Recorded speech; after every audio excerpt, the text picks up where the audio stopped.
What's up, guys? I'm back. Got my towel. I am ready to go. Today what I'm gonna do is just talk to you guys a little bit. Hopefully you can hear me with my microphone. Testing, 1, 2. I'm going to take this bromeliad. This is a Neoregelia. This was on clearance, my favorite kind. And I am going to take it out of the soil because I don't like growing bromeliads in particular in soil. I'm gonna put it in my little mug here that says, "I'll never desert you." Get it? Desert. Never mind. So yeah, that's what I'm gonna do, and I'm just gonna do it in this little plastic, you know, soil catcher. I guess that's what you call it. Anyway, so so how you guys doing? How was your week? Can't hear you. I'm kidding.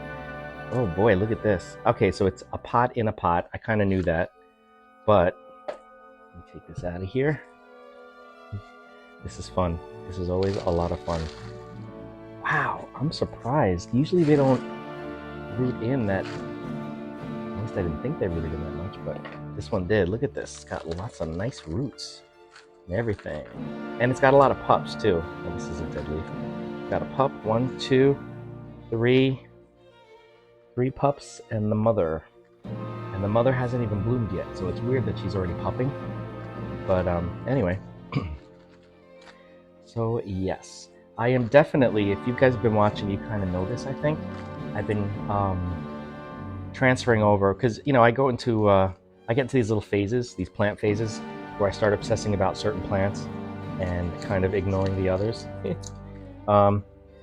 Lately, I went through a Hoya and a Discidia phase, and now I think I'm getting back into the Hoya phase, because you could just, not that you could do anything to them and they'll survive, don't get me wrong, but I kind of neglect them and they don't even look like they've been neglected, let's put it that way.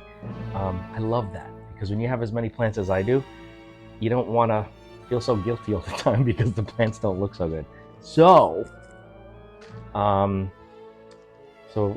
I think I'm kind of getting back into a Hoya phase, and I mean, I've had some for years, but I started getting cuttings. I love buying cuttings too, because you buy a full plant, it's like, ta-da, it's done, you know, and I just try to get it to bloom. But I like getting cuttings because I like the whole excitement of rooting them and then watching them grow, figuring out what works best for that specific species or cultivar. Because, you know, sometimes certain media or environments work better. And I like to, you know me, I like to experiment.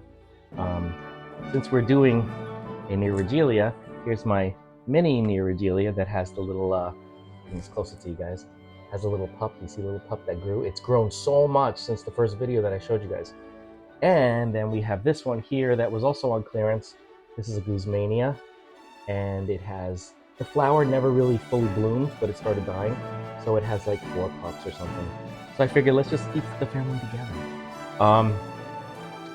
So yeah, I think I'm getting back into not just that, but also epiphytes in general, plants that grow on other plants or on logs, sometimes in rocks, epiphytes.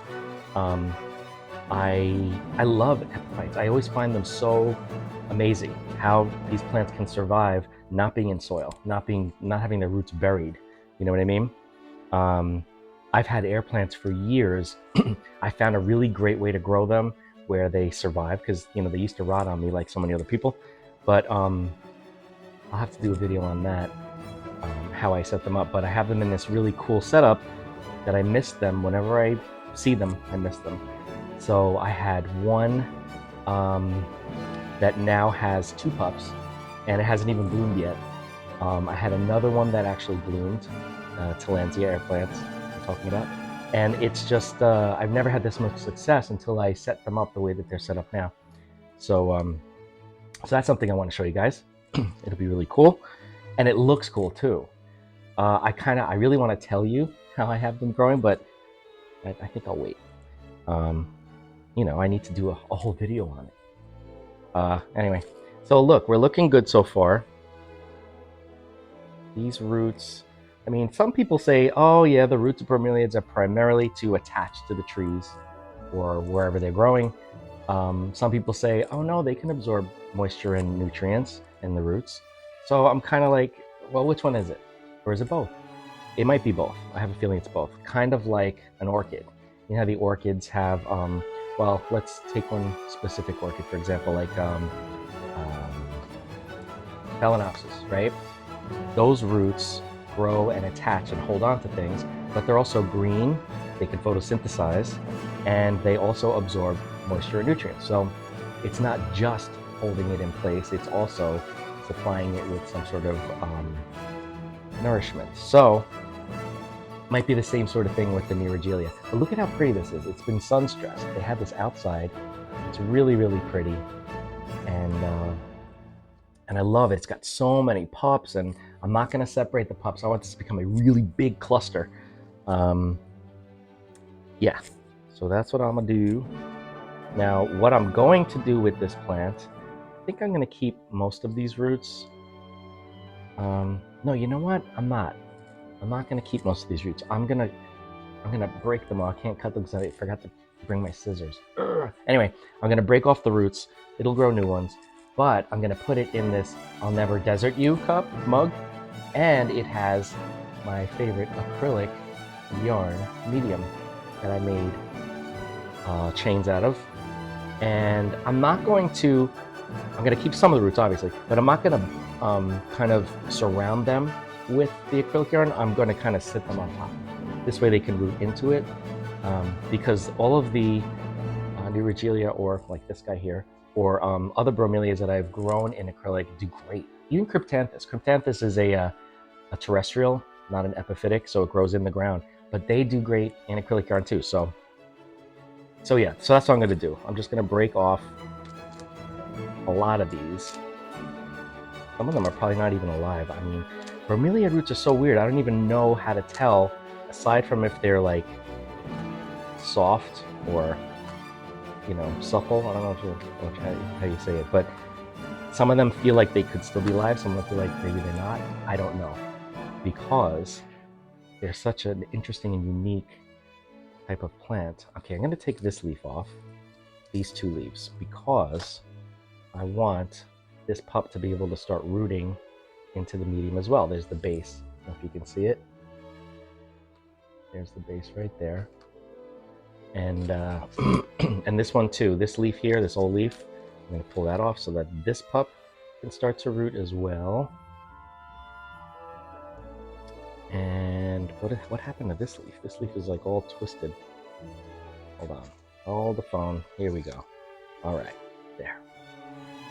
Ah, such a cool plant. I love these because look at this. They're sturdy, they're strong. They can take anything. Not really, but I like to say that because that's how it feels. Anyway, the only thing I can say to be careful about with these guys, they're non-toxic, so, you know, pets, good for babies, good for animals. I'm not gonna say they're good for babies because the leaves have little, they're not thorns, but the little sharp bumps on the edge, and this is specifically Neurogelia. Guzmania doesn't have that, but some others don't either, but Neurogelia does. And, you know, you can probably get a little cut if you're rough with the plant, but these aren't really that sharp, so I'm not even worried about it. But the reason why I'm saying this is because you want to keep it away from pets or children anyway, just in case, because of those little barbs. But if they eat it and they get past the barbs, they'll be fine. Allegedly, that's what they say online. Anyway, beautiful, beautiful plant. I love it. I'm going to bring it up close so you can see the details of what I did. You can see it's all clean at the base. And then there's the beauty, the beautiful plant. I love it. There was water in the cup, and when I turned it, it just kind of spilled everywhere. So I made a mess. Next video is going to be me cleaning. I'm kidding.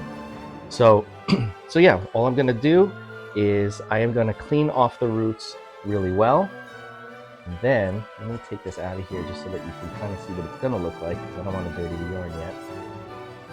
Then, this will be sitting on top of the acrylic yarn, and it'll look like that. I don't even have to put the yarn really, but I like it to have something to root into. and that'll hold a little bit of moisture. But look at how cool this is. I love growing plants in mugs because first of all, they look cool, right? They look fun, different. I like to get mugs that have something to do with plants on them. This was a gift. I get a lot of gifts from people about plants on mugs, and I use them for everything, for my plants. And it's easy to move these guys because you grab the handle and you can grab a couple of them and hold on to them if you're gonna like move a bunch of plants around. So I definitely recommend getting some cool mugs, plant related, of course, and then putting your plants in them. The thing is though, because unless you drill a drainage hole, what I would do is that when I water this whole thing, I will hold it upside down and dump all the, oh, there, just look at all that water. Dump all the excess. That wasn't from me, that was from the store, because I just got this today.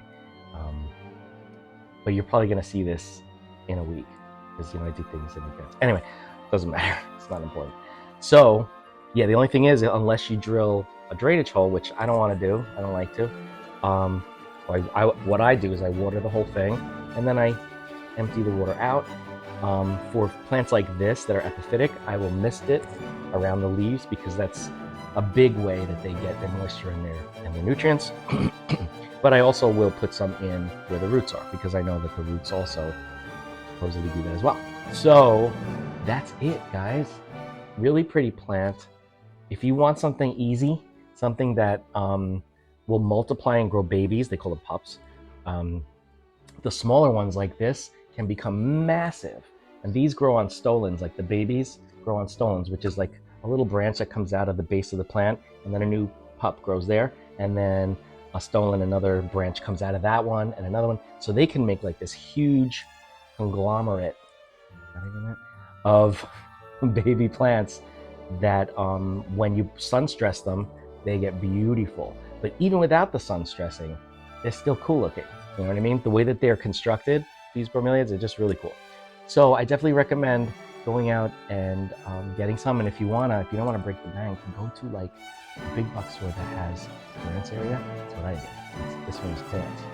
So I recommend doing that. Why am I doing this? The microphone's over here. Anyway, I'm in rare form today. So yeah, I definitely recommend getting some. Very easy, they're beautiful. Some of them have really pretty flower spikes. Like if this one would have bloomed, it would have been really, really cool because the bloom spike gets tall and then it has flowers around it. Hummingbirds like them. Who doesn't love hummingbirds? If you don't love hummingbirds, then you must be evil or something. They're the most harmless creatures. Anyway, I digress. So yeah, I definitely recommend getting a Neoregelia.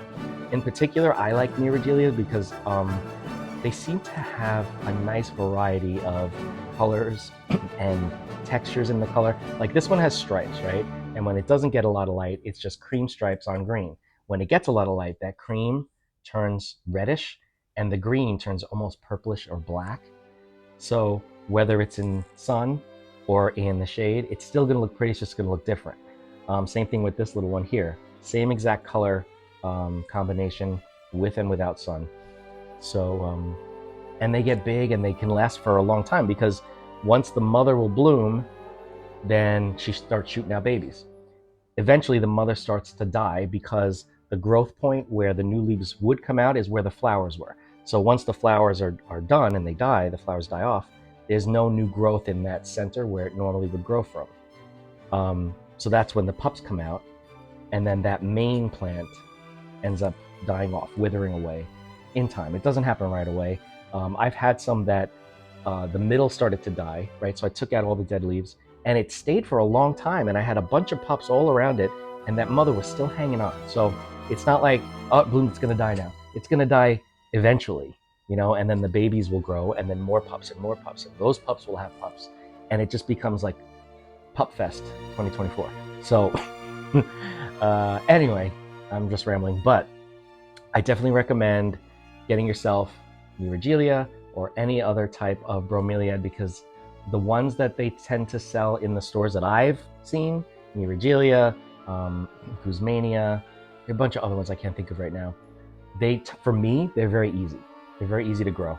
So, and you don't have to worry about soil.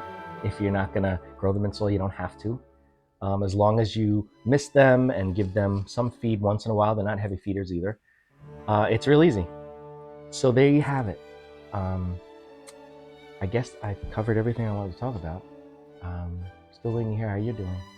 Kidding. Anyway, thanks for watching. I appreciate it.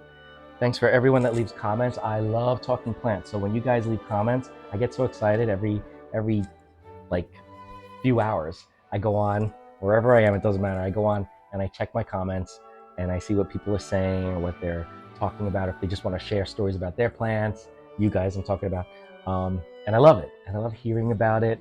And if you guys want to like send pictures of your plants, go check me out on Instagram. Paul Plant Parent is also on Instagram.